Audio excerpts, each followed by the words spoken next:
Well. Good afternoon, John. Hello, Ben. How Hello you? again. Hello again. How are you doing this afternoon?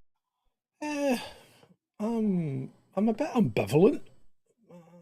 I'm not quite feeling myself. Oh, that's fair enough. We don't all feel ourselves every single day of the week, John.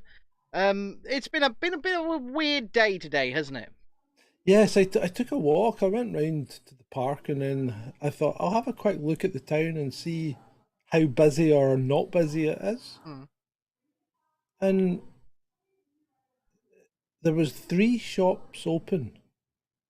Well, that's three more than around here. To be Well, fair, one was a pub, of course, pub has to be open. Yep. right? One was the off sales, Yep. and the other one was a garage Okay. Okay. with the people working away in it, which I found a bit strange because it is a public holiday. Yeah. But anyway, so that was that. Well, And all the shall we say ethnically diverse shops were shut. wow, interesting. Well, let's not beat around the bush. The reason we are here is to continue from yesterday's live stream in which we went over the full details, or the first half of the full details of Alex Belfield's conviction. So I won't bore you with introductions. We are starting from count 7, Philip Dehaney. Well, before we start, Mm. we have a minor amendment to make. So yeah, I was actually going to get into that, All right, okay. but you've So I think we said that we thought Alex had picked Crown Court. the Crown Court and wanted a jury of his peers, but that's not the case. Apparently, it was referred up to the Crown Court because the Magistrates' Court felt they wouldn't be able to issue a fine or a penalty of sufficient, what would you call it? Severity. Severity. That's it. So this is what we were told in the comments section from yesterday's show, and obviously, if that is the case, and I'm quite willing to go with that, to be honest, then we apologise. And once again, it's another example, and I hate to say it, but it's another example of how Alex has muddied what he's been saying. He's always been saying, I want to get in front of a Crown Court, I want to get in front of a judge, I want to do this, when in fact it looks like he was placed there against his will. Not only that, but still, the money. We have to talk about the money, the hundreds of thousands of pounds that he claims to have raised. And he said was for solicitors, because people assumed, rightfully or wrongfully, that it was for what is going on or what has just transpired. But it wasn't. It was for lawsuits that Alex was going to bring about against others. And so we need to wonder why he represented himself, because this was prison on the line, and he got it. He did. He got it all right. He did. Right, anyway, so moving on, count 7. So we'll go to count 7. So these are the two lesser charges, or lesser convictions of simple stalking from Philip Dehaney. So from Judge Saini, these are his words verbatim. As to count 7 concerning Mr. Dehaney, the jury acquitted you of the more serious form of stalking, but found you guilty of a lesser alternative of the basic stalking offence.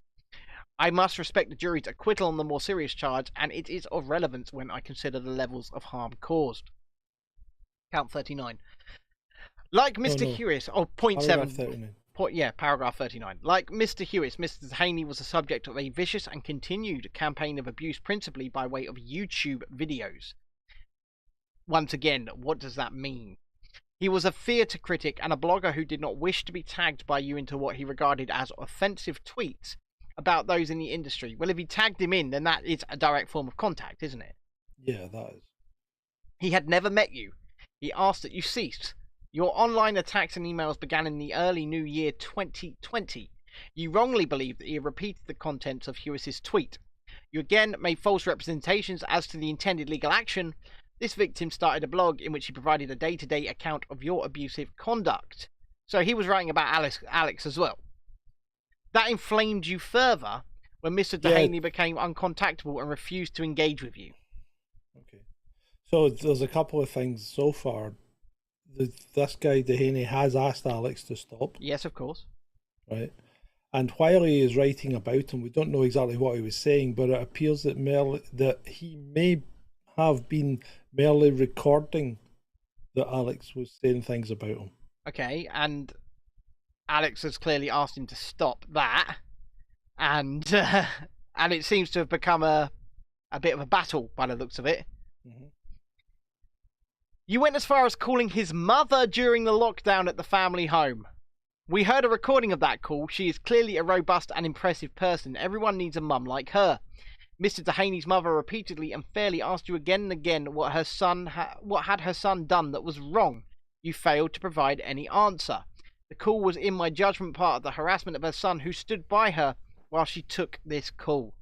It was an outrageous and cruel act to call her and to make a recording. Not only did you record the conversation, you then made false and misleading comments about what she had said about her son, seeking to demean him in public forum. Getting his parents involved caused serious and continuing fractures in Mr. Dehaney's relationship with them, and in particular with his father. You also sought to humiliate Mr. Dehaney about his mental health in your postings and videos. Further, you sought to, in effect, blackmail him by revealing details of a long-spent conviction. The content of the YouTube videos you made about him at a time when he was clearly vulnerable and shielding with his parents during the first lockdown was shocking. Why did he call his parents? And why did he record it? Did he give warning? Did he ask for permission to use it publicly? Because it's probably, judging by what, I mean, I don't know what the recording is, but judging by what's happened, it's probably not in the public interest for that to be exposed. So I don't think he would get any protection under journalism for that. Well, no. If it's in the public interest, as you say, and it's maybe documenting a crime, for example, then maybe you get away with it. But otherwise, I don't understand why he did this. I really don't. So even in our chat right now, and I know people will watch this back, but in our live chat we have Shalini says, "Oh my fucking god, good question. This is not at all looking good for Alex." And so we do have to, and I have to agree with that, right? And I'm not saying this guy's done nothing wrong, because clearly he's done something wrong. Anyway, paragraph 41. Well, 40 even, sorry. The statutory maximum for this offence is 6 months imprisonment. I have to, however, consider the guideline. I find that this offence falls within category A1 of the relevant stalking guideline.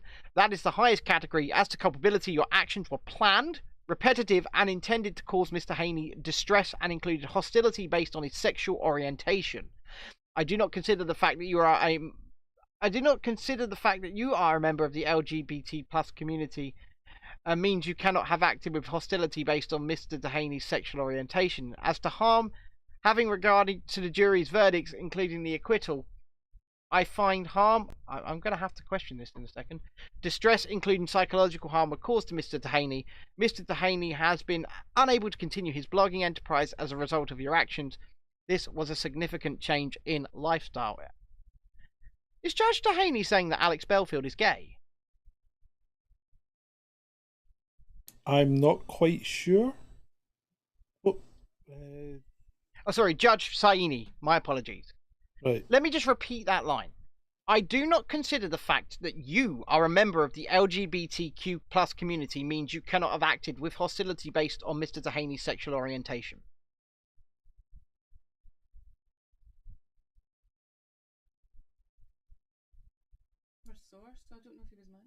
Well, I'm not quite sure. We don't know if he's married or not. He has spoken of the current Mrs. Belfield, but we've never seen such a person. No, and he's very camp. But Judge Saini is here saying that Alex Belfield is a member of the LGBTQ plus community. Which means Alex Belfield must have told the court or Judge Saini that he is. In what sense, I don't know. Right, sorry. But that's an interesting disclosure. And in the grand scheme of things, it's completely irrelevant. Because... Is the judge doxing him? I don't know if it's doxing, but it's certainly outing, isn't it? It's possibly. It seems to me like Judge Saini has outed Alex Belfield as a member of the LGBTQ plus community. I'm just going to read that one more time, just to be sure. Yeah, go I on. do not consider the fact that you are a member of the LGBTQ plus community means you cannot have acted with hostility based on Mr. Dehaney's sexual orientation. It certainly sounds like he's saying that Alex is gay. He certainly So sounds maybe like he he's is. out. I don't know. But he certainly sounds like he's outing him in some way, doesn't it? Yeah, yeah, I mean, that's a bit naughty. yeah. Well, yeah. The category A1 starting point is 12 weeks custody, with a range of high-level community order to 26 weeks custody. As to aggravating factors increasing seriousness and justifying upward movement, there is one matter which I have not already taken into account. It is the fact that you posted publicly about him, and that resulted in followers of your social media profiles abusing Mr. Dehaney. I do not like this, because he does not say that you sent your people there. He's saying you made a post about him, and because of that post, people went off their own backs and harassed him, I guess. That's nothing to do with Alex. Well, it depends what the content of the post was. Well, he doesn't say you sent them. No, he doesn't say that, but what was the contents of the post? That's the problem. We don't know what the contents of the post was. If the contents of the post were false, maybe there's an argument there, but that magnified the effect of your abuse. These matters push the offence up in the category range. As to downward adjustment, the mitigation is lack of previous convictions, good character, and some remorse in the form I have stated. I also have to regard to the principle of totality and have adjusted my sentence. I impose a sentence of imprisonment of 13 weeks for count 7 to run consecutively to the sentence on count 6. So that's, we're now at 5 years and 13 weeks. Yes, we are. We're at 5.25 years for the 3 people here. And then count 8, Jeremy Vine. Now, I'm indifferent to this because I do not like Jeremy Vine, right? But that doesn't mean that he should have anything criminal done against him, just because I don't like him. Yeah, okay. I turn to count 8 concerning Mr. Vine, who is a well-known radio and TV presenter. The jury again acquitted you of the more serious form of stalking, but found you guilty of the lesser alternative of basic stalking. Until trial, you had not met Mr. Vine. Your actions against Mr. Vine consisted of highly abusive and wholly false allegations given mass Twitter and video exposure. These were allegations to the effect that Mr. Vine had somehow stolen £1,000 of BBC licensed money to use for what you called to use for what you called a piss up or party following the memorial service of a dear friend of Mr. Vine, Mr. John Myers. Mr. Myers was a prominent personality in the radio industry, and the BBC made a modest contribution to his memorial fund. Mr. Vine did not know about this at the material time, and the BBC contribution had absolutely nothing to do with him. Mr. Vine did not steal anything, nor did the BBC pay for the so-called piss-up. Well, if the BBC put a contribution of, it was £1,000 into the fund, they paid towards it. Yeah, but they didn't pay for it. No, they didn't pay for it, but they definitely paid towards it. And license fee money, unfortunately, in that respect, Belfield is right. License fee money should not be being used to pay for this. Well, you say that, right? But if you look at the terms of what the BBC can use the money for, then there's nothing to stop them doing that. Yeah, okay, but they shouldn't do it. People do lots of things they shouldn't do, but legally, there's no question that they acted out with the law. And Belfield pulling them up and saying they did by implying that a theft occurred, right? Yeah, he's overstepped it. And I've seen these videos directly. Accurate. I've seen these videos directly, and he did. We have to call things out when they need calling out. He did directly state on multiple occasions that Jeremy Vine stole £1,000 and used it to pay for a piss up.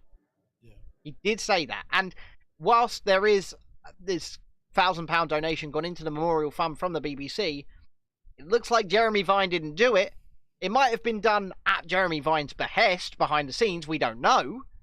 But it looks like Jeremy Vine didn't personally take license fee payers' money and pay for the piss up. So it is a false allegation. So the allegations you made against Mr. Vine were wholly false. You boasted online about the fact that in excess of 400,000 people had viewed your video about Mr. Vine containing these false allegations. Your assertions in your videos and tweets that your allegation was supported by BBC answers to Freedom of Information requests was also wholly false. They provided no support, as was revealed at trial. Oh dear. You were not a whistleblower in any sense, but developed a fixation with pursuing Mr. Vine with a campaign of abuse. The effect of your conduct on Mr. Vine's family and daughters was significant, although you at no stage committed any physical acts. Mr. Vine considers himself and his family to be at risk from you and your followers. He had to ask his family to watch out for you and take care in and around their home address. You published his home address to a mass audience. If that's his business address, then it's not a crime. Okay. If it's a business address, fine. If it's a home address that wasn't published, then okay, he's been doxxed. I think Mr. Vine is, as they say, putting a bit of egg on it. Yeah, probably. But and the thing about Jeremy Vine is he has said things so reprehensible in the last 2 years on the air. He has made some very, he's actually made some statements that I think do cross the line of criminal. Jeremy Vine has, and that's just in my personal view. So with Alex Belfield and Jeremy Vine, it's gonna be. I feel indifferent to the situation. I'm going to be honest with you. Yeah, I didn't realise his name was Vine. I thought it was Vile. Well, Anyway, carrying on. The statutory maximum for the offence against Mr. Vine is 6 months imprisonment, but I have to return to the guidelines. I find that this stalking of Mr. Vine falls under category A1 of the stalking guideline, the highest category. As to culpability, your false allegations were given wide publicity over 2 months and were intended to maximise Mr. Vine's distress. As to harm, I recognise the need to give weight to the jury's verdicts, including the acquittal. I find harm and distress, including psychological harm, was caused to Mr. Vine. He also had to make precautionary lifestyle changes for himself and his family. Well, he said he did. Yeah, well, I'm not convinced he had to do that, and there's nothing in what the judge has said that's indicated that Vine was under any kind of physical threat. No, not for example, like my situation where I had to buy security for the house. Yeah. The category A1 starting point is 12 weeks custody with a range of high-level community order to 26 weeks custody. As to aggravating factors, which I have not already taken into account in categorization, there are 2 matters. First, you actively encouraged others to contact Mr. Vine during his broadcast to pursue the baseless allegation of theft of public money. True, he did that. Mm-hmm. Secondly, you also encouraged others to provide private information about Mr. Vine's family and friends. Your false allegations against Mr. Vine led to a torrent of abuse being suffered online by Mr. Vine that went into many thousands of abusive tweets received by him and personal threats. I consider that these aggravating matters take this offence up in the category range. As to downward adjustment, the mitigation is the lack of previous convictions, good character and remorse in the form I have stated. I also have to have regard to the principle of totality in adjusting the sentence. For count 8 concerning Mr. Vine, I impose a sentence of 13 weeks imprisonment to run consecutively for the sentence on count 7. So far we are up to 5 years and 6 months. 5 years, 26 weeks, yep. So should we look at the summary now? Summary of sentences. I will now summarise my sentence. We don't really need to, because we've pretty much covered that. So, no, well, you need to look here, because the amounts to a total of 5 years and 26 weeks imprisonment. This is the shortest sentence commensurate with the seriousness of your offences and application of the principle of totality. Sorry, my eyes are going a bit blurry. You will serve up to 1/2 of this sentence in custody. You will serve the remainder on licence. You must keep to the terms of your licence and commit no further offence. So he will serve up to 1/2. So he could serve less than a year. He could. It doesn't say he will serve a minimum of 1/2. It says he will serve a maximum of 1/2. Mm-hmm. Yeah. Or you will be liable to be recalled, and you may then serve the rest of your sentence in custody. I want to know the terms of his license. I now turn to the issue of restraining. Well, one of the terms is you mustn't commit any more offences. Yeah, but will one of the terms be you cannot continue with the voice of reason? Well, no, I don't think you can impose that as a term. Well, I've seen people who have been arrested. Let's say Mr. Robinson, for example. And whilst I'm no big supporter of his, I've seen him have social media bans as bail conditions. You know, these things do get imposed upon people. So will Belfield get an internet ban, a social media ban? You cannot continue with the voice of reason. We shall see. I now turn to the issue of restraining orders in the cases where you were convicted of stalking these 4 complainants. You do not oppose those orders, but I need to give my reasons for making them independently of your non-opposition. So he doesn't oppose them, but we need to give a reason. Based on the jury's verdicts in relation to each of these complainants and my assessment that absent a restraint, you will repeat the stalking and harassment, I am satisfied that the restraining orders on an indefinite basis are necessary. So permanent, essentially. Oh, hold on a minute. So, on one hand, he's putting him in jail for what he's done. Yeah.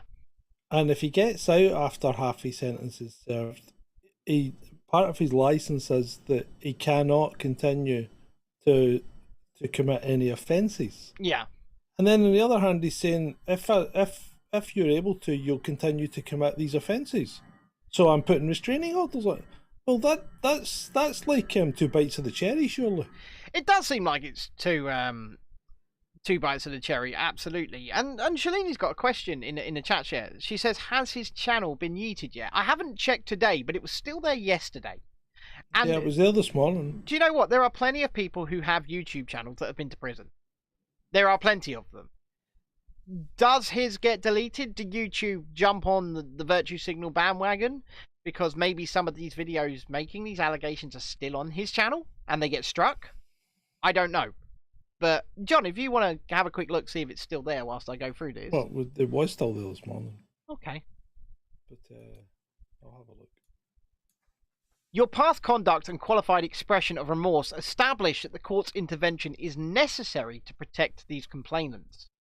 The terms... Still there. Okay, cool. The terms of the draft orders before me are appropriately tailored to ensure that they only interfere with your freedom of speech rights to a limited and proportionate level. But it's not a freedom of speech right if you can interfere with it. Go on. I accordingly make orders in the terms of the orders before me restraining you under Section 360 of the Sentencing Act 2020 as regards to each of Bernie Spedding, Ben Hewis, Philip Dehaney and Jeremy Vine. You are until further ordered prohibited from contacting or attempting to contact them by any means, whether direct or indirect, which means you can't talk about them. You must not publish through any form of publication or electronic communication any statement or other material relating to or purporting to relate to them. You must not monitor the use by any of them of the internet, email, or any other form of electronic communication. Well, hold on. That's a stupid law. Straight away, that last part. How are you going to enforce that? So you're saying he's not allowed to look at what Jeremy Vine's putting on any form of communication? That's what you're saying there. So if Jeremy Vine posts something on the internet, Alex Belfield's not allowed to look at it. That's a stupid thing to say. So he's not allowed to watch Jeremy Vine on 5? Absolutely not. That's what. So that's what it's saying. You can't watch Jeremy Vine. That's unenforceable. That's so. Insane. What happens if Alex sitting in the prison rec room, say, I don't know if prisons have rec rooms, and Channel 5's on, and Jeremy Vine comes on? Do they go, "Oi, Belfield, get out"? They would have to, wouldn't they? Or they're condoning a breakage of the law. Well, yeah. But that's what I'm saying. This is the kind of thing that makes the law a complete and utter ass. Because when you start imposing conditions on people that you cannot enforce, then there's no point in having it. And not only that, what if one of these people actually does commit a crime and Alex is a journalist? He's not allowed to report on it. That's correct, yeah. But isn't that interfering with freedom of the press? Yes. That's not just interfering with freedom of speech, that's interfering with freedom of the press. Okay, but, right, so I can understand not, stopping them reporting on them, right, for what they have or haven't done, right? Right. But the parts that get me is you can't even look at what they're doing. That's That's incredibly stupid, and it's ridiculous. And what if somebody forwards Alex an email from Jeremy Vine? Without his knowledge, without his choice, it gets forwarded to his inbox. Has Alex then committed a crime? Yes, technically, according to that. That's insane. I mean, that's what I'm saying. This is ridiculous. It's unenforceable. Any breach of those orders is a serious criminal offence with substantial criminal penalties, which may include imprisonment of up to 5 years. You will be given a written record of the terms of the orders. If for any reason the orders are no longer necessary and appropriate, then either you or the complainants may apply to the court for them to be amended or removed. But until that time, which may never come, they will remain in force and must be complied with to the letter. Stupid. Prosecution costs. So Alex has got an order for costs here. The costs incurred by the Crown in respect for these proceedings are £27,990, and it makes an application for such costs. I am satisfied that you should be made to pay a part of these costs pursuant to Section 18(1) of the Prosecution Offences Act 1985. I have taken into account the point made on your behalf about the acquittals and convictions on lesser counts and the other penalties I have imposed. I consider a fair and proportionate sum is £10,000. Based on the ownership of a house, albeit mortgaged, and the income I infer you have received from your YouTube channel, and in the absence of other counter evidence, I am satisfied you have the means to meet the cost of £10,000. Indeed, it has not been submitted that you do not have the means to pay this sum. So Alex has got a lot of money. Yeah. The surcharge will apply.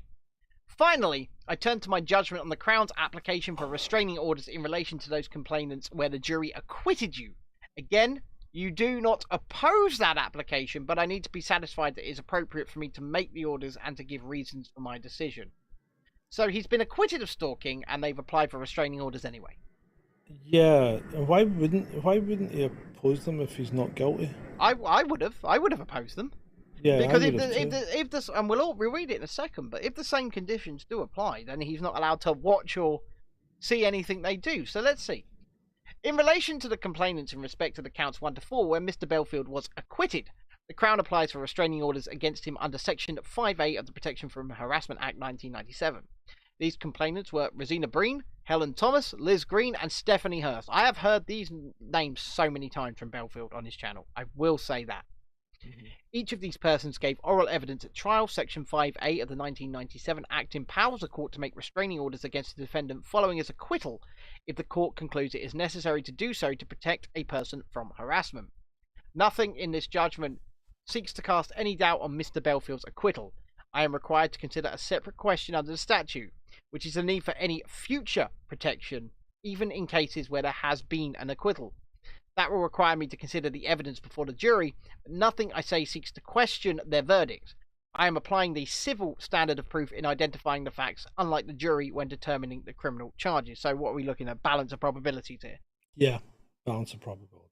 The court may make orders which are either time-limited or indefinite, but subject to the court's powers under Section 5A to be at trial. Counts 1 to 4 were grouped together because they related in part to at least to the time Mr. Belfield spent at BBC Radio Leeds, and action Mr. Belfield took in relation to BBC employees thereafter.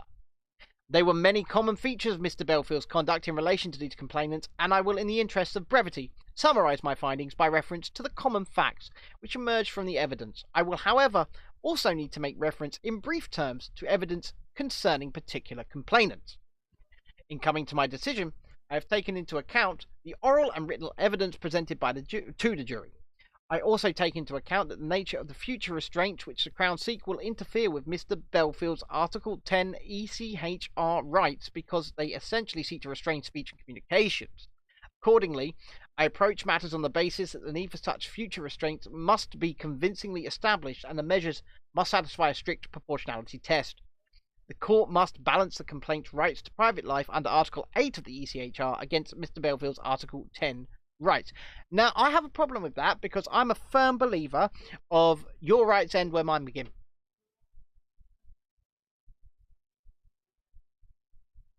Okay. Based on the oral and written evidence before me, I am satisfied that the orders are necessary and justified. Each of the complainants require protection from Mr. Belfield. I will explain my reasons. The starting point is my findings in relation to past events. I note the oral evidence of each of these witnesses was essentially uncontradicted by counter-oral evidence, because Mr. Belfield didn't offer a bloody defence. I also found them wholly honest, impressive, and straightforward witnesses who have achieved substantial success in their fields. They were profoundly damaged by Mr. Belfield's actions, and they have had to seek assistance from medical professionals, have they? Oh, more egg. Each of them suffered a campaign of harassment by email and social media communications. Each of them suffered serious mental health problems arising from Mr. Belfield's conduct, but yet he was acquitted. The longest periods of abuse were suffered by Ms. Breen, Ms. Thomas, and Miss Green. I find that in relation to Miss Breen and Miss Thomas, abusive emails running into the thousands were sent over about a 10-year period, and this was never evidenced, by the way. Okay, so we have to balance things, because they showed like 29 emails, and then they said it was thousands, but they never produced thousands. So if you find that it was in the thousands, you kind of need to prove it, I would say. Well, the judge did state at the start. It's balance of probabilities. Well, yeah, but at the start of the whole thing, he said that all the matters of fact that are contained therein, he is convinced are true. But I would say, and this is just my personal opinion, it can't be a matter of fact if you can only show 29. Thousands can't be a matter of fact. But that's not to say that he didn't see thousands. No, the judge didn't see thousands. That was all that was presented in court, and I know that. Okay, yes, I know what you're saying, but that's not to say the judge didn't see thousands. Okay, but the judge didn't see thousands. I know that. Right, he didn't see thousands in court. No. That's not to say he didn't see thousands after the fact. Perhaps. Yeah, I know, we are playing devil's advocate here on both sides. We're trying to do this as rationally and objectively as possible. In relation to Miss Green, there were hundreds of emails. In relation to Miss Hurst, there were not as many emails, but there were highly offensive and transphobic social media posts and videos. What is transphobia? Well, is that not someone that doesn't like trans people? But is it real? And I know that's a very odd question. I really don't think this is the forum to start discussing whether trans is real or not. I didn't say whether trans was real. Okay, transphobia is real or not. I just find these labels problematic when they're placed upon somebody and there's nothing goes beyond that. It just says highly offensive and transphobic social media posts and videos. Citation needed is all I'm saying.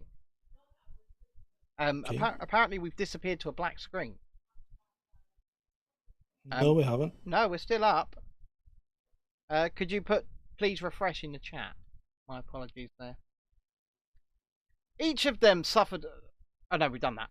I accept the evidence of the complainants that although a relatively small number of emails were produced in court, the policy they had been directed to follow was to delete any emails which Mr. Belfield sent. These complainants did not respond to his emails, they did not engage with him in any way. In short, they did nothing in response to the barrage of communications, yet he continued to target and harass them over long periods of time. He's just admitted in this paragraph that all of these so-called emails were deleted. So nobody saw them.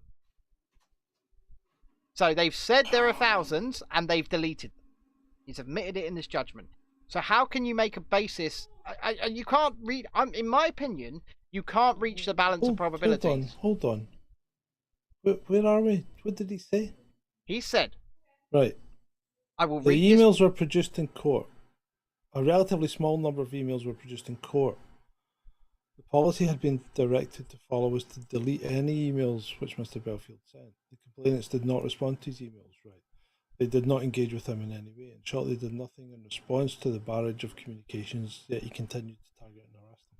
So they say. Okay. Yeah. And okay. that is words. That is word against word. Yeah. Well, no, it's not. It's not. It's not word against word, because Alex didn't put up a defence. Well, he it's their word and it's unchallenged. Well, he has always professed that he did not send thousands of emails. Well, he either made the defence or he did not. Did he make that defence in court? I'm unsure at this time. Anyway, shall we continue? Because I think what you have there is an unchallenged opinion, because if he's not putting up a defence, which apparently he didn't, then whatever they say is going to be taken as verbatim. I have not overlooked the fact that in many communications, Mr. Belfield was, aside from abuse, also making points on matter of public interest, such as BBC use of resources and listening figures, as well as concerns about content. However, in his communications concerning these complainants, he went far beyond that. His communications were often made to mass email audiences within the BBC, many of whom had nothing to do with the complainants. On occasions, he made highly offensive and personal comments about their physical appearance, including sexualized comments about them. The emails were often blind copied to them. I accept the evidence that Mr. Belfield effectively followed these women by online harassment throughout their careers. Most distressing was that that many years after Mr. Belfield had ceased to have anything to do with them professionally, he would email very senior personnel at the BBC with wholly false allegations that Miss Breen, Miss Thomas, and Miss Green had bullied him. Well, I'd just like to address something that's been said in the chat. Yeah. And someone has asked, are you guys on Alex's side or not? Well, this isn't a question of taking sides. This is a question of trying to find out what's happened here. So that's why we're reading the judgment in full. Yeah, because I honestly think that the whole thing is overblown to a degree. Absolutely. And the sentencing is not justified. But regardless of that, I think Alex Belfield has made mistakes and has put himself in a position that he didn't need to be in. And he probably has committed some offences. So I think, judging by what's been said and the evidence that's been led, it's not a question of whose side you're on, it's a question of coming to the truth. And that's what we're trying to do here. Because I don't think on either side of this debate, the hardcores on either side, the people that absolutely love Alex Belfield and the people that absolutely hate them, they don't know the truth, right? No, and on a lot of occasions, people don't want to know the truth because they don't want to hear bad things about the people they like, and the people that hate them don't want to know the truth because they don't want to hear good things about the people. And you know what? I dislike. I will say this. Personally, I found Alex Belfield very entertaining. Right? I found him entertaining. Not everything he did, but I really did enjoy his style. I enjoyed his delivery, and in fact, I met him a couple of times out in London. Yeah, I find him generally entertaining. I didn't like it when he got really lewd, though. I think he didn't need to do that, and I'm not quite sure why he always went down. He would go down that route at some point or another, and I didn't like it. It didn't gel. It didn't seem part of the act that really sat well with him either. So I don't know why he did it. I don't know if it was just the shock factor or whatever. Oh, of course it was. It was a performance, wasn't it? It was all a performance, and well, of course it is. Like I say, I really enjoyed the performance. People seem to also think that because Alex didn't physically stalk, then that's okay, says Trudy in the chat.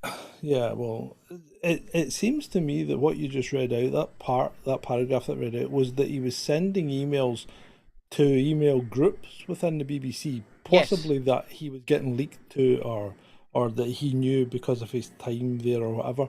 But it seems that he's been sending mass emails to groups in the BBC, and that means that he's been sending emails to these people effectively through hundreds of people within the BBC, which is really a wee bit naughty, is it not? Well, it's like reply all when somebody sends you it's like when somebody sends you an email at work and you do a reply all and say you're a fucking idiot, you know? Yeah.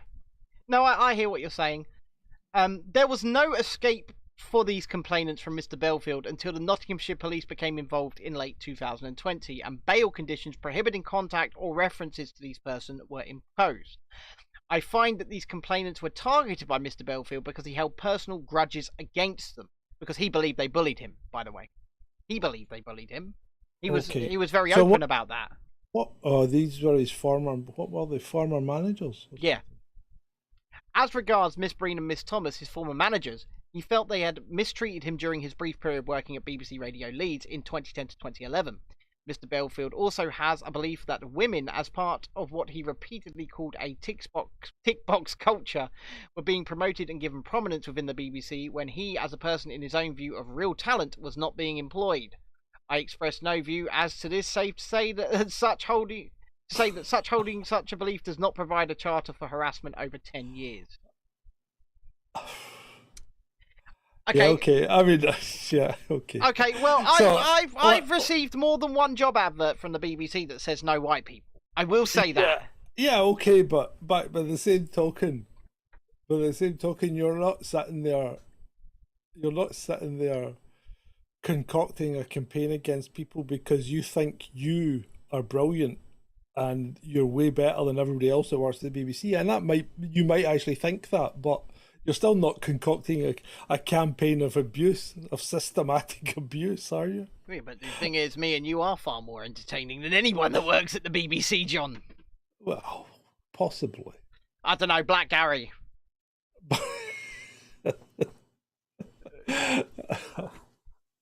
And for those who are watching over on YouTube right now, who don't usually watch our show, that's Gary Lineker, by the way. The man that said he was racially abused when he clearly wasn't. Because of his skin tone. Because of his skin colour, yeah. As to Ms. Green, he felt she had acted inappropriately towards him at the time when he was also a radio presenter at the station. She had continued to work at BBC Radio Leeds when Mr. Belfield's contract had not been continued. As regards Stephanie Hurst, Mr. Belfield felt a personal insult when she declined an interview with him following her gender transition. That turned into it. See, I really don't like this whole... I don't like this whole thing that this judge is doing now, because I would have thought the judge was there to try a criminal case, and now we've gone into civil law and he's making all these opinions and exposing things that... I still don't understand why Belfield didn't... didn't he oppose this if he was acquitted? So this is things he's been acquitted of doing that this guy's talking about, right? So as far as the court's concerned, he didn't do this. Well, he didn't commit a crime at the very least. No, he didn't commit a crime. So nothing that this judge is talking about is illegal. That turned into a campaign of transphobic behaviour, which at every turn led him to isolate her transgender status and to ridicule her in his comments and videos. I do not accept Mr. Belfield's characterisation of his comment in relation to Miss Hurst as simple parody or comment of comedic nature. But that's not for the judge to decide. But see, this is the part I'm getting at. It's not for him to decide, because the jury has already said no crime here. He didn't commit crimes. So why is the judge fucking banging on about this? I'm going to wholeheartedly agree with you and say we're leading into Count Dankula territory here. We kind of are, yeah. This is where the legal system is picked up its skirts, and it's fucking running down a route now that it shouldn't be running down, my view. I agree with you. I think that no judge in this land has the ability, let alone right, but the ability to tell you what you are thinking. And this is what they did to Count Dankula. What they did was they said, "Oh no, that joke that you clearly made wasn't a joke. You weren't being comedic." They did it for me, didn't they? Except it wasn't the legal system. It was Twitter. Yeah, well, that wasn't a joke. They done it to me, right? They done it to me. But did you make a joke that wasn't a joke? No, but they. No, I'm talking about specifically about jokes. Okay, here. but I'm talking specifically about the idea of the someone else in authority deciding what your thoughts and intent were. You're going off on a tangent. No, I haven't. Off on a tangent. Get back on track. I am on track. These people, what they are doing is deciding the thoughts and feelings in your head at the time you make a comment, and they're saying that comment means this, when actually you can say, no, I was the one that did it. And I know the reasons I did it. They're making it up for you. Right, okay, carry on. They are more accurately described as transphobic and hateful comments. By who? I find they were motivated in part, at least by feelings of jealousy as to her success. See, he's going off on a walk now. He's just making up things that Belfield might or might not have thought. Yeah. When his own career within the BBC had foundered. It is striking that Mr. Belfield found it near impossible to make any communication concerning Miss Hurst without including highly offensive emojis about her transition. Oh, fuck me. That's the guy's lost the plot now. I'm not impressed here. I'm not.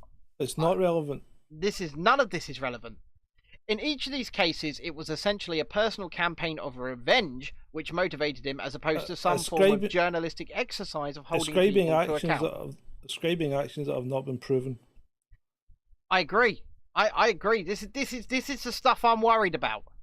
This worries me.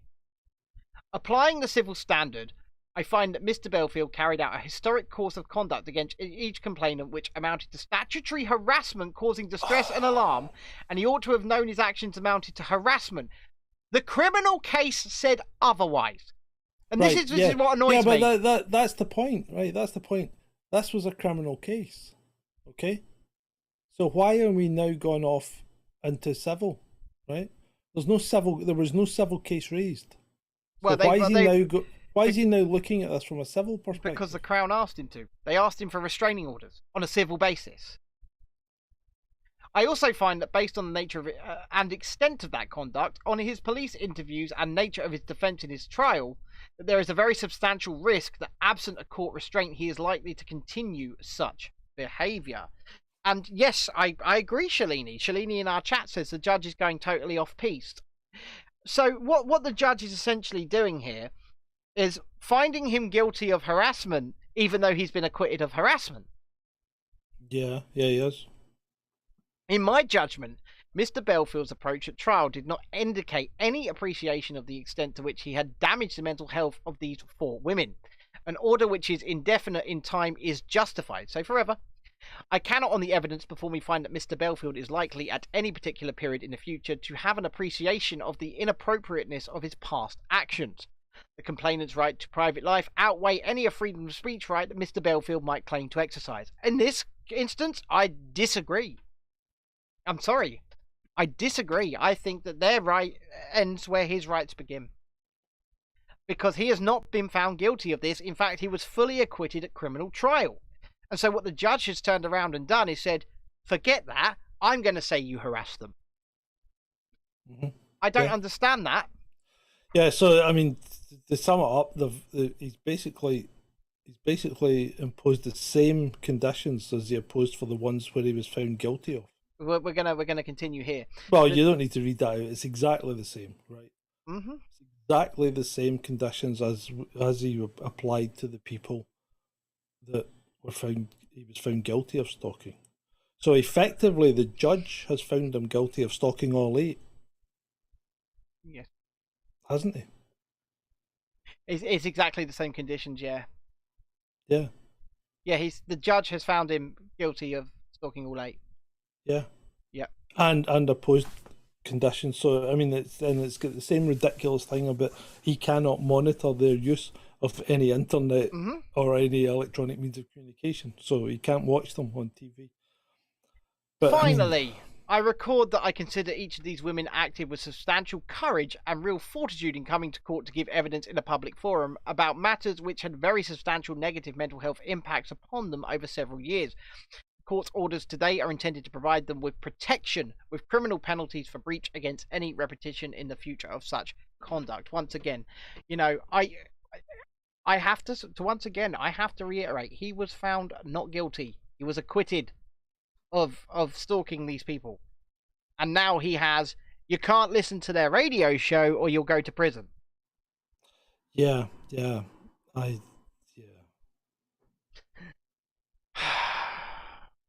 So that's the judgment in full. That was the second half of the judgment. So Alex Belfield, in summary, has been found guilty of stalking 4 people, acquitted in theory of stalking 4 people, but then has had restraining orders saying he did harass them placed upon them. Yeah, okay. So I see that Adam said in the chat it seems to be a warning shot over the head of all investigative journalists in the UK. Well, is it? Is it or is it not? Right? Because I mean, let's be sensible about it. Mm. Not many people go at people the way Alex Belfield does. No. Right? And the thing is, he's going at them when he doesn't necessarily have the full facts, or he's not sure of his facts. Mm. Right? But he's telling his audience that he is. So he's misleading his audience, and his audience are obviously him and his audience are in a feedback loop where he's telling them half truths, and they're egging him on, and he's believing what they're saying, and this just goes round in a circle until it gets to the point where he's ripping them apart for really no good reason in some cases, right? And this has come to light as well, because I did mention that Professor Tim guy or something, was it Tim Wilson? I'm not sure, but Alex apologized to him for ripping him a new one, because he actually realized that what he said the guy had done, the guy hadn't really done, right? So this is what happens when you go off half-cocked, and this is one of the reasons why we try not to go off half-cocked. Like, for instance, where they don't pay UK thing. Mm-hmm. You know, where we did our due diligence and went through everything before we started talking about it. Weeks as well. We did weeks of that. Yeah, because we don't want to be we don't want to be in the position where we accuse people unfairly of committing things that they have or haven't done. We want to be able to expose the truth, and as part of that, we did expose that they had conclusive links with Labour UK. Conclusive links with Extinction Rebellion, with other climate groups. Yep, with XR, with other climate activists. I think we could quite happily. UK. I think we could quite happily, conclusively say that their claims of being an absolute grassroots movement were bunk. Was nonsense. Yeah, nonsense. It's nonsense. Yeah, absolute nonsense. So Alex hasn't helped himself. No. And he hasn't done things properly as far as investigative journalism goes, and there may be an element. I can't say yes or no, right? But there may be an element of vindictiveness and of, holding a grudge against people. Yep. And working on it over a number of years. But hey, that's not for me to determine. Unlike the judge, I will not put assumptions on people. I will only discuss the facts I have at hand. Well, exactly, and I would like to ask the people watching this show now, if you agree with anything we're saying, just stick a like on the video. We'd really appreciate that, and we'd also really appreciate a subscribe to the channel.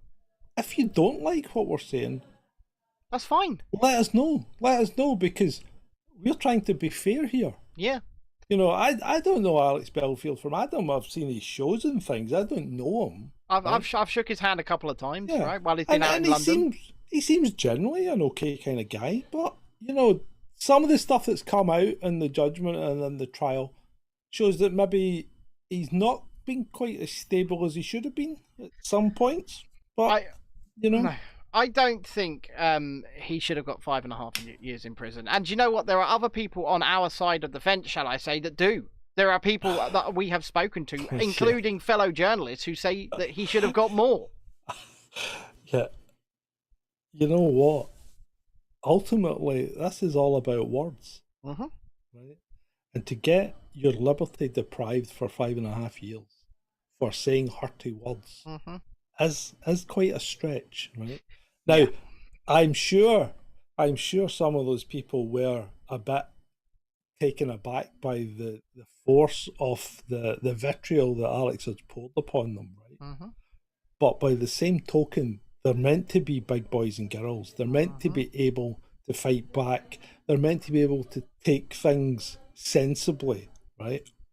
So to have someone locked up for 5.5 years for saying hurty words, that's maybe a bit of a stretch. Yeah, okay. If he needed punished, he needed punished. But really lock him up for 5.5 years? I can't fathom it. I really can't. Much. I really can't. And remember, he didn't hit anyone. Nope. He didn't cause any serious physical harm to anyone. No. He didn't. He didn't rape anyone. He didn't interfere with any children. So, you know, the whole thing's is maybe a step too far. And I know you are not as worried, but I am worried that especially with the way that those civil restraining orders were placed, I am worried that people could start losing their right to communicate, to broadcast, even like we're doing, because someone gets hurt or upset by it, and a court, even a civil court, can impose restrictions upon you being able to talk about or someone or something that could wind you in prison, and that worries me. No, see, I think one, right, they've got to ask you to stop. Yeah. And if you don't stop, then you're running into the situation where you might be called to task, right? Mm-hmm. But no, Nicola Sturgeon has never replied to me, never mind that asked me to stop. Well, yeah. And you made a joke. And the thing is, we don't harass these people to the extent that we don't harass these people. We barely ever contact anybody directly, for one. No. And if they post stuff publicly, while it may be commented upon, nobody's asking anyone to do anything or anything other than the fact that we're pointing out the stupidity in some of the comments that they make. All we want you to do is laugh with us. Yeah, and that stupidity is inherent in the comment. And I think I would be happy to go to court and say, yes, I said that, because if you read that comment, it doesn't stand the test of being honest and fair. So we have a question in the chat that says, do you not think that psychological abuse exists? I think it's more than hurty words. Well, yeah. Oh.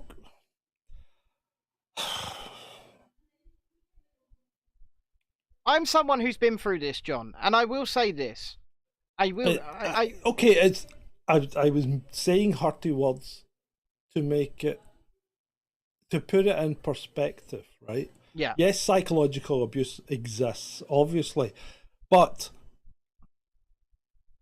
the guy's not living with you. He's not threatened you. He's never been seen near you. You've never seen him. You're making things up in your own head. Mm-hmm. So yeah, psychological abuse does exist. But as I pointed out, 5.5 years for basically saying things that you don't like. I personally think that the restraining orders themselves, plus a hefty fine and a community service order of some kind, may have been relevant here, but because the restraining orders themselves would then have the possibility of a custodial sentence hanging over. True.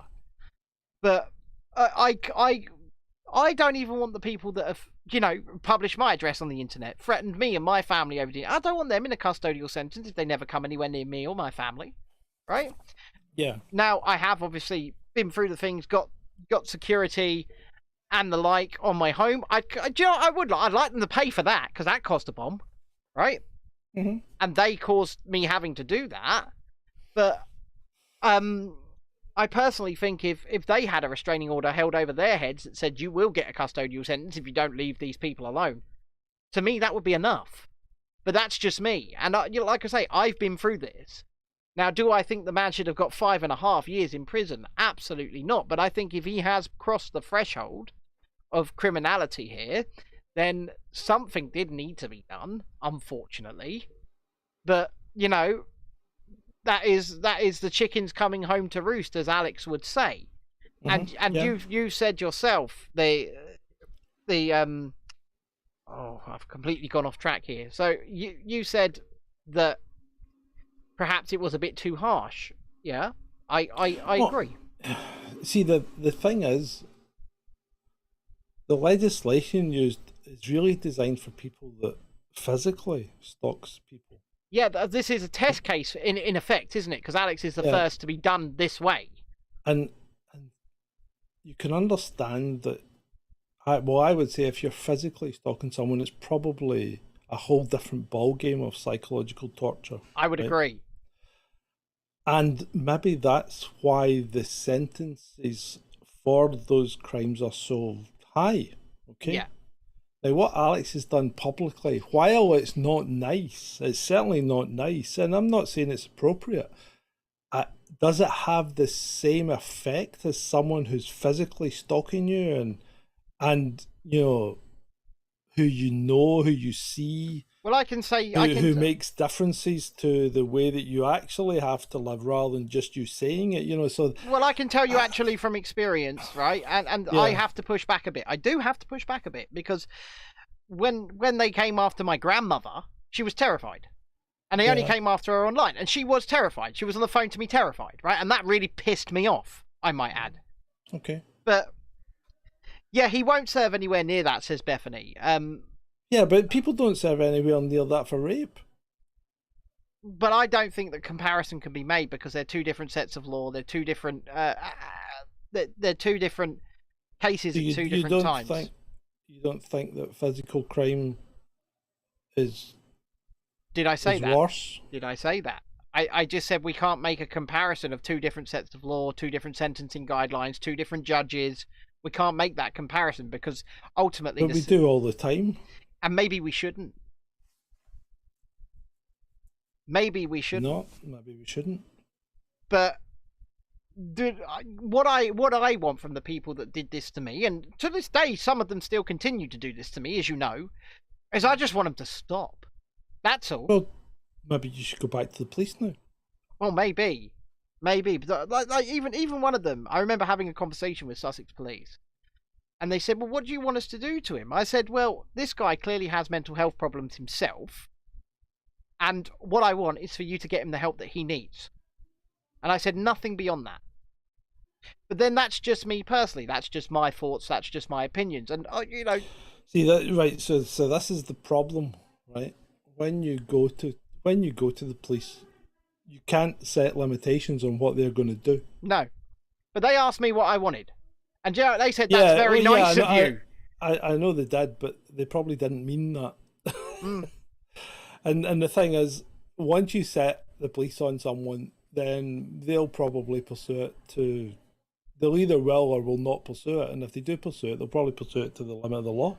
Yeah, no, you're absolutely right, but at the end of the day, people that have this kind of fixation and obsession, they need help.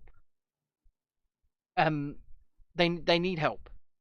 Bethany here says in the chat, stalking is just as damaging if it's done by your feet or fingers. And it probably depends on the person being stalked as well.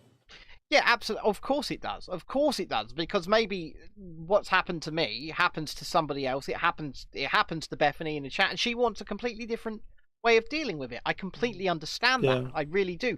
I can only talk about my personal experience and how I feel about it, right? Yeah.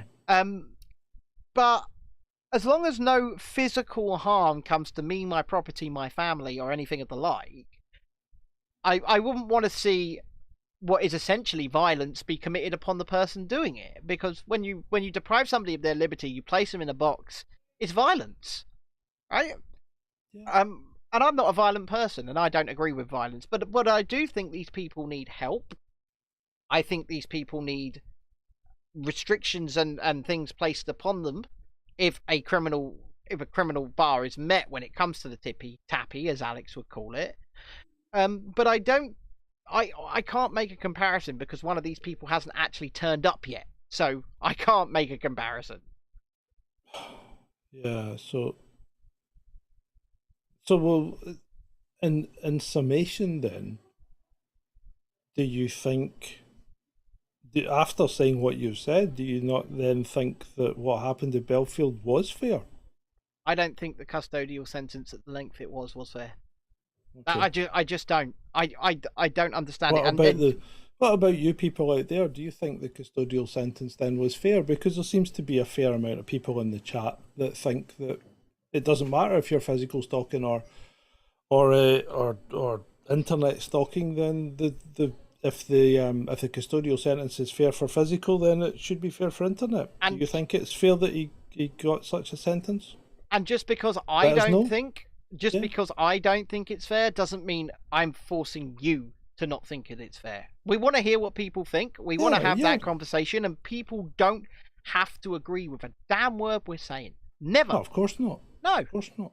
Because we have completely different circumstances and experiences between ourselves, never mind between us and you. Exactly. So things are always different. Everybody has their own mind, and sometimes I think we're afraid to let our own mind speak. And I think if you know Ben and I, that's the point where we take over, because we do say what we think. Yeah. Generally. Yeah, we do. Without fear or favor. So we have someone in the chat here. Jay Honeybee says, yes, I do. I think the amount of people he was doing this to, it is fair. There's lots of others who have said they were victims but were too scared. But Sean Fantasy says, Belfield was uncouth and loud, but 5.5 years seems too severe. And do you know what? I'm loving seeing reaction. Yeah. Trudy says, I don't know, in all honesty. I've not been in such a position. Bethany says, yes, sadly, he does need help. He has a complex mentality, which he had psychotherapy for in the past. This was very clear to me in 2020. And what about the question of the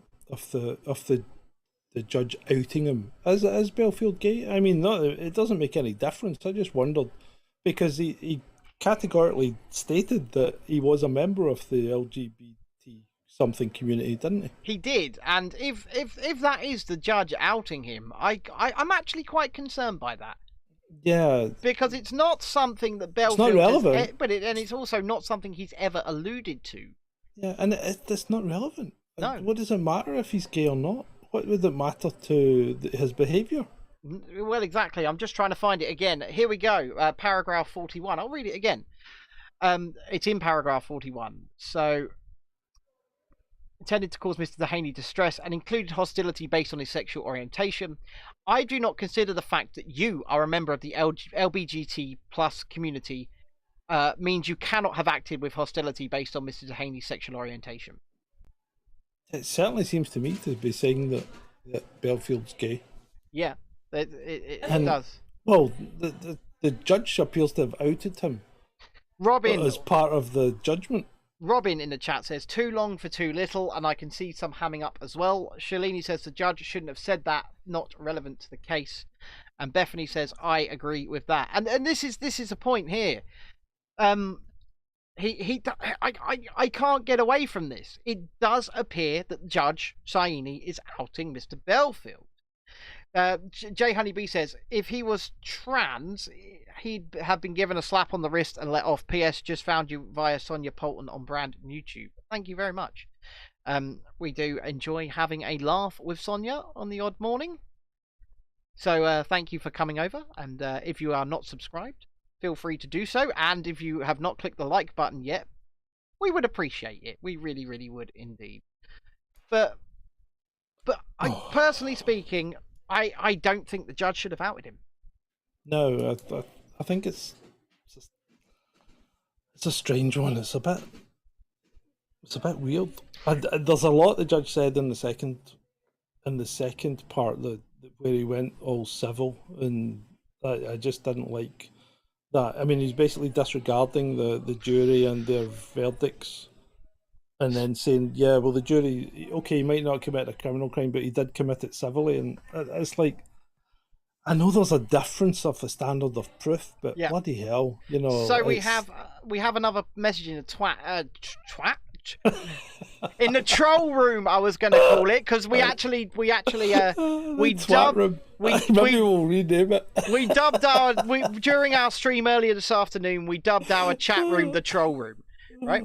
So Squinty McGinty says, he who represents himself has a fool for a client. Indeed, Abraham Lincoln. I concur. Maybe that's why he got a bit more bird than he should have. And this harkens back to where I don't think Belfield was being honest with his audience, because it made it seem like all of the money he was getting for legal representation would be for this case. But it wasn't for this case. And he never made that distinction. He never made that clear. So, Beats asks, is Brand YouTube fixed yet? No. It's there, it exists, but we can't upload, we can't stream there at the moment, and I don't think anybody can, except Sonia. It's a lost cause at the moment. Sean says, let's not forget they raided his home multiple times based on lies. His phones and devices were clean as well. That's true. Okay? That's true. Yeah, okay, but it's not hard to not have incriminating stuff on your phones and devices. Yeah. Sean Fennessy says, wasn't he also victimised by the BBC? And yes, I would say he was, because they called up the police, got them to raid his home because they said he'd made a bomb threat against them that he hadn't made. Yeah, that's true. You know, That's true. we have to look at all sides of this situation. The whole thing's a mess. It's an absolute mess. I'll be honest, right?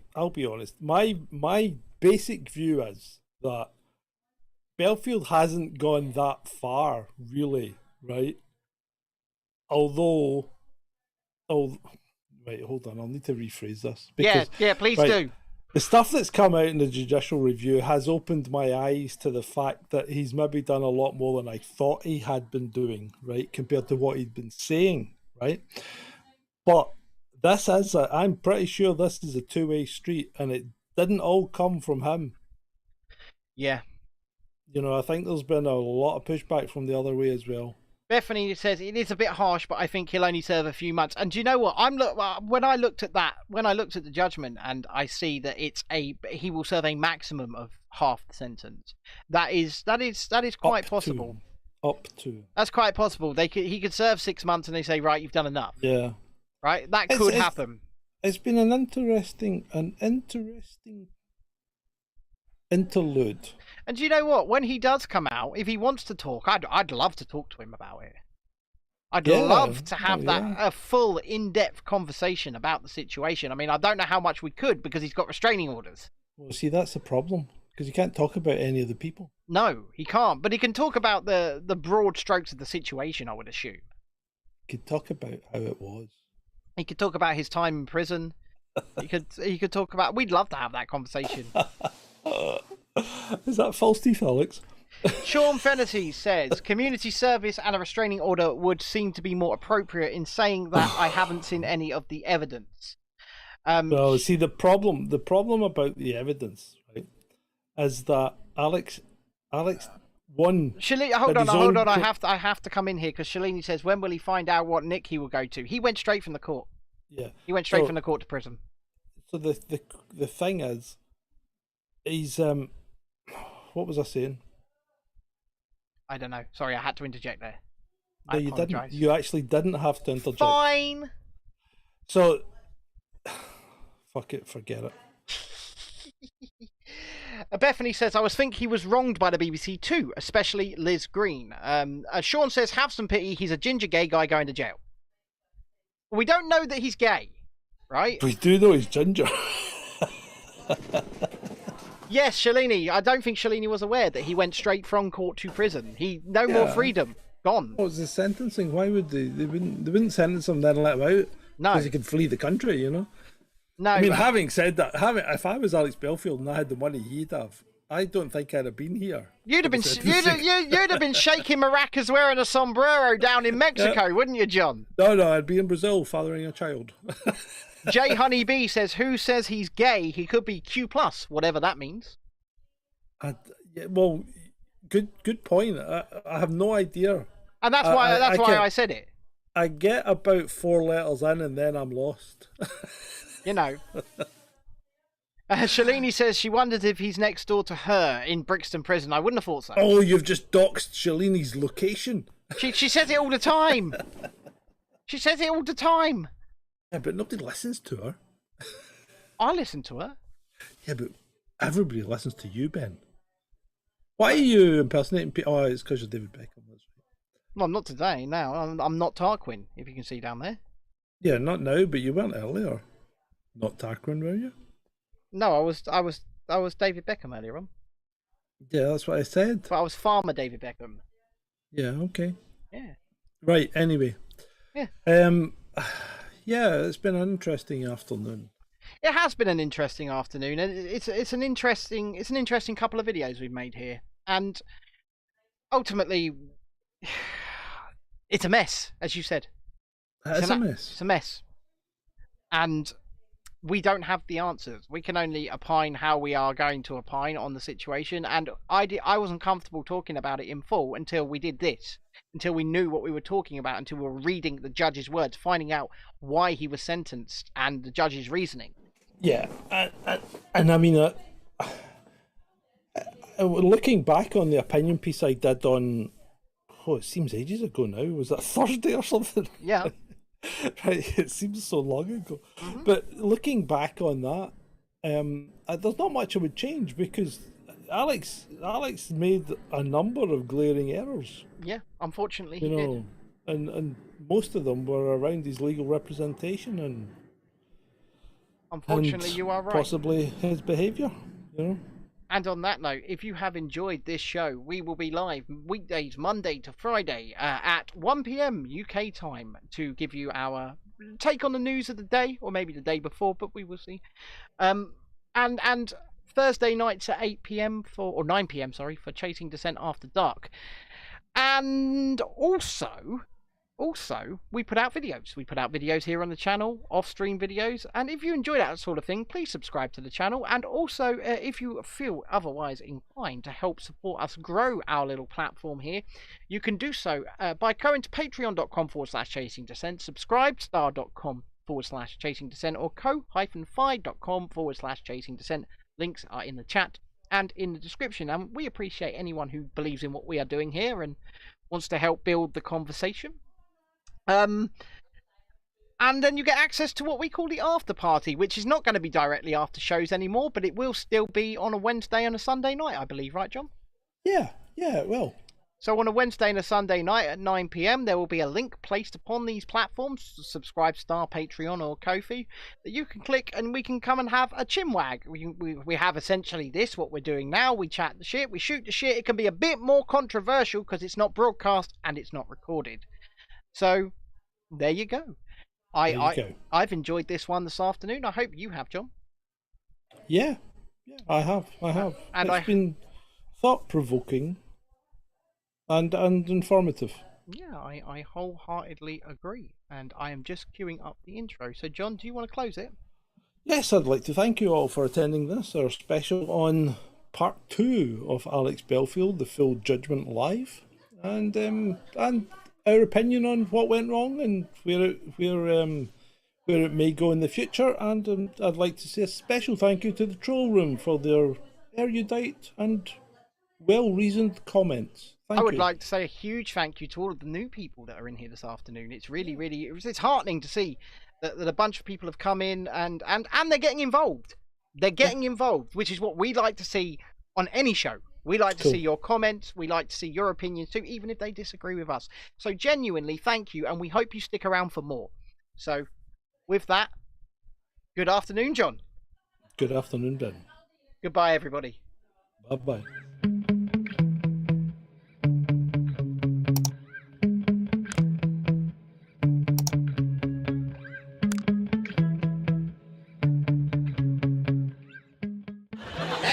Time for this evening, so it's good night from me, and it's good night from him. Good night. Good night. Good night, everyone. Good night, Mama. Good night, Daddy. Stop playing with my bust! Good night, everybody. Good night, children. Good night, Daddy. You're a what? A pianist! Mwah! Good night, everybody. You have been a delightful audience to talk. Good night. Thank you. Oh, my bottom hurts. Good night, everybody. Good night, Elizabeth. Good night, John Boy. Good night, Jim Bob. Oh, I did love that hamster so. I took it into bed with me every night, you know. Good night, everybody. I think, ladies and gentlemen, I think I have to go now. I've been standing here for a very long time. I think the end of the show must have come and gone. There you go. That's our solar system. You forgot Uranus. Good night, everybody. Thank you for listening. You've been very nice to work to. Good night, Jim Bob. Good night, Jim Bob.